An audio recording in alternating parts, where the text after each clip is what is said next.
जय जवान जय किसान। माझं एकच म्हणणं आहे, सक्षमच्या आईला आणि आचलला आणि ताटे परिवारांना, ताई बघा माझा व्हिडिओ बघितला असन तर जास्तीत जास्त शेअर करा दादा माझा व्हिडिओ हा, की सरकारला पैसे मागू नका। सरकार दिन नाही दिन, कारण सरकार हे चुतिया आहे, चुतिया नंदन आहे, नुसतं खोटं बोलून मन जिंकतात। तो तुम्हाला सक्षमला न्याय मागायचा असन, ताटे परिवाराला न्याय भेटला पाहिजे, त्याच्यासाठी कोर्ट आहे, आपल्यासाठी पोलीस प्रशासन आहे। पण आजकाल कसं आहे, विश्वास सरकारवर राहिला नाही, प्रशासनावर विश्वास राहिला नाही, त्या कारणामुळं उपोषणाचा आणि आंदोलनाचा किंवा आपल्याला आत्मदहन करण्याचा तरीका आपल्याला मिळतो। पण ह्या गोष्टी करून फक्त चर्चेत येतो आपण, दुसरं काहीच नाही, आपल्याला न्याय मिळणार नाही। आपल्याला न्याय मिळण्यासाठी आपल्याला असं काहीतरी करायला लागल की जे कोणी केलंच नाही। तुम्ही मरत असाल, आत्मदहन करून राहिले असाल, ते चुकीची बाब आहे, हे करू नका। कारण तुमचं जीवन लय मोलाचं आहे, कारण एकच वेळा जन्म मिळतो, बार बार मिळत नाही ह्या मनुष्याचा, समजलं काय? आणि राहिला प्रश्न का माझं एकच म्हणणं आहे, आचलच्या आई वडिलाला, बाप असो भाऊ असो, परिवारातल्या लोकांना, आमचं जिंदगीचं पालन पोषण तू करायचं, आम्हाला जेवढाही जीवनात लागलेला पैसा तो तू पुरवायचा। आचलच्या बापाला म्हणा, आचलनं म्हटलं पाहिजे बापाला, तिच्या भावाला आणि पोलीस प्रशासनाला म्हणा का आम्हाला सरकार दिन नाही दिन, समाज कल्याण दिन नाही दिन, त्याच्या भरोशावर बसू नका। ज्यानं जीव घेतला तुमच्या मुलाचा, ज्यानं तुमच्या घराचं वाटोळं केलं, गुंड बनवलं, गुन्हेगार बनवलं, तो म्हणजे आचलचे वडील, आचलचा बाप आणि भाऊ आणि स्वतः आचल। त्यांच्या जवळून तुम्ही पैसे घ्या, 20 ते 50 लाख रुपये घ्या, पण घ्या। सरकार जवळून मागत असाल, सरकार देत नाही, सरकार शिकवते म्हणून सांगून राहिलो।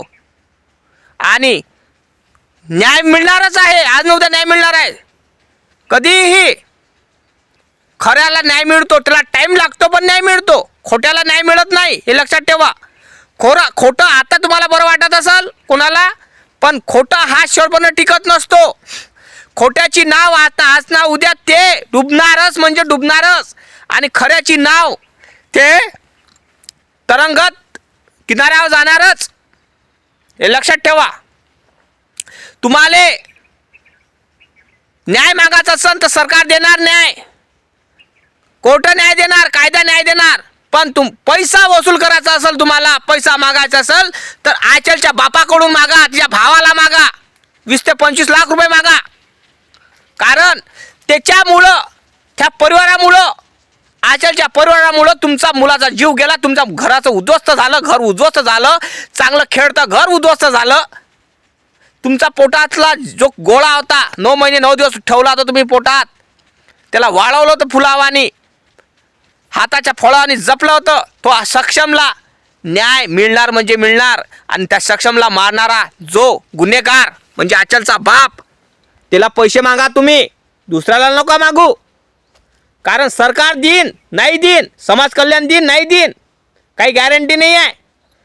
पण यांच्याजवळून वसूल करा, कारण हे दिसते तसे नाही आहे।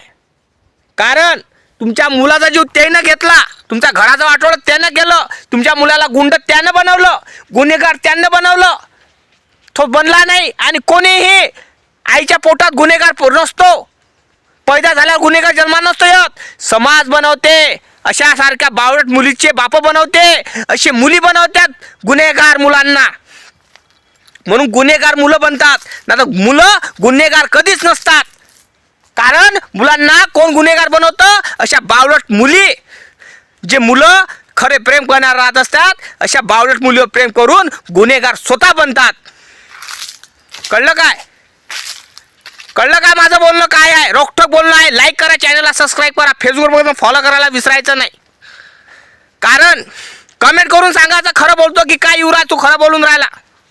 कारण अशा बावळट मुलीवर प्रेम करूनच गुन्हेगार बनवून माणूस, कळलं काय? कारण कुठलाही पिक्चरात बघा, हिरोईनच्या मुळंच गुन्हेगार बनतो, हिरो डॉन बनतो, टोपरी बनतो, मुलींच्या मुळंच पागल होतात मुलं. कोणासाठी नाही होत, मुलींसाठी सगळं होते. आणि अशा बावळट मुली भेटन ना तर गुन्हेगार काय टोपरी बनणारच. कळलं काय दादा? फक्त आचल हे नाटकं करून राहिली, सोशल मीडियावर व्हायरल होण्यासाठी करून राहिली. कारण हिच्यामुळं सगळं कांड झालं. हिच्यामुळं ही स्थिती झाली की सक्षमच्या आईला कोर्टात जा लागून राहिलं, कोर्टाची पायरी चढा लागून राहिली, पोलीस स्टेशनची पायरी चढा लागून राहिली, रडा लागून राहिलं, पडा लागून रस्त्यावर निघा लागला. कोणाच्यामुळं? फक्त या आचलच्यामुळं. काहून? का हिच्या बापानं घराचा सत्यानाश केला. कोणाच्या? सक्षमच्या. कळलं का तुम्हाला? कारणीभूत हे लोक आहे हो. आचलच्या घरचे कारणीभूत आहे, स्वतः आचल आहे. बिचारा प्रेमात नसता पडला, बिचारा मस्त घरी मायबापा संग राहिला असता आणि स्वतः मस्त जगून राहिला असता मायबापाचा लेकरू. नाही, उडवलं ना त्याले. हां, फक्त एकच चूक केली का प्रेम केलं. अहो प्रेम त्याही केलं होतं आचल. तुला सजा भेटली काय? नाही भेटली. हां, खरं प्रेम करणारी राहिली असती ना तू तर सक्षम संग मेली असती. हां, तू कोणची सती सावित्री? तू सती सावित्री नाही आहे. तुले बोलणारे बनवणारे, तुले सपोर्ट करणारे महामूर्ख लोक आहे का? तुले ते म्हणते किती चांगली पोरगी आहे, किती चांगली हे आणि ते आहे. महामूर्ख आहे, ते अकला नाही आहे का? तुले ते चांगले बनत असन ना, ते महामूर्ख आहे. त्याला काही समजत नाही आपण बोलून का राहिलो, काय करून राहिलो.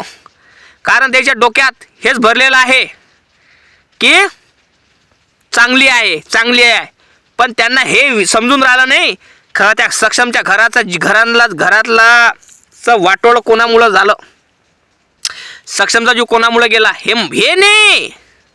त्याच्याला हरभरा झाडा तोडून राहिले. मग एक काम कर ना, हरभरा झाडा तोडून राहिले एखादं तिले हे देऊन दे ना, मग उपाधी देऊन दे ना, एखाद्या तिले अवॉर्ड देऊन द्या, एखादा तिले मंत्रिपद देऊन द्या. म्हणजे भारतातली जेवढे लफडेबाज लोक असन पोट्टी त्याच्यासाठी काहीतरी करण दे. बरोबर नाही का हो? करून टाका. 2 महिन्यापासून सक्षमचा जीव जगेला 2 महिने झाले. त्याच्या आई वडिलाला न्याय मिळाला नाही, त्याच्या परिवाराला न्याय मिळाला नाही, त्या सक्षमला न्याय मिळाला नाही. पैसे मागा कोणाजवळून? आचलच्या मायबापाजवळून पैसे मागा, पैसे हागवा त्याच्याजवळून आणि जेलात टाका, द्यायले नॅट्रोसिटी लावा. कारण तुमचं घरावर उद्ध्वस्त त्या आचलच्या आईवडिलाच्या मुळे झालं. जिम्मेदार ते लोक आहे, सरकार नाही, समाज कल्याण नाही. लक्षात ठेवा, सरकार नाही, समाज कल्याण जिम्मेदार नाही. याले जिम्मेदार त्याचे मायबाप आहे. त्याच्याजवळून पैसे आगवा आणि त्याला जेलात टाका. कारण कायदा हा सत्याच्या बाजूने असतो, वाईट लोकांच्या बाजूने नसतो. लक्षात ठेवा. खरं बोलत असेल तर लाईक आणि चॅनल सबस्क्राईब करा दादा. फेसबुकवर बघत असून फॉलो करायला विसरायचं नाही. जय जवान जय किसान.